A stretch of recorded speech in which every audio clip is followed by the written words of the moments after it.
সাকিব আল হাসান, তাকে আমি হতভাগা বললেও ভুল করব না। আজকে বাংলাদেশ চ্যাম্পিয়ন্স ট্রফি খেলতেছে কার জন্য? একমাত্র সাকিব আল হাসানের জন্যই। 2023 ইন্ডিয়া ওয়ানডে বিশ্বকাপে মুখোমুখি হয় বাংলাদেশ শ্রীলঙ্কা। ওই একটি ম্যাচে যখন নির্ধারিত ছিল যে দল জিতবে ওই দলে খেলবে 2025 চ্যাম্পিয়ন্স ট্রফি, তখনই সাকিব আল হাসান সারা বিশ্বের কাছে ভিলেন হয়ে ম্যাচকে টাইম আউট করিয়ে বাংলাদেশকে জিতিয়ে দেয়। কিন্তু সেই সাকিব আল হাসানই আজ চ্যাম্পিয়ন্স ট্রফির স্কোয়াডে নেই। সাকিব আল হাসান বাংলাদেশের চ্যাম্পিয়ন্স ট্রফির স্কোয়াডে নেই মানতাম, যদি বাংলাদেশে কোনো সাকিব আল হাসানের রিপ্লেসমেন্ট থাকতো।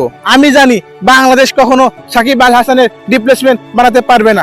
সাকিব আল হাসান একটা, কিন্তু সেই সাকিব আল হাসানই আজ বাংলাদেশের কাছে অবহেলিত। সাকিব আল হাসান বাংলাদেশের জন্য অনেক কিছু করেছে, কিন্তু বাংলাদেশ তাকে কি দিয়েছে? চ্যাম্পিয়ন্স ট্রফি 2025-এ শুধু বাংলাদেশ নয়, সারা বিশ্ব সাকিব আল হাসানকে মিস করতেছে। Cricket on fire, Rihad.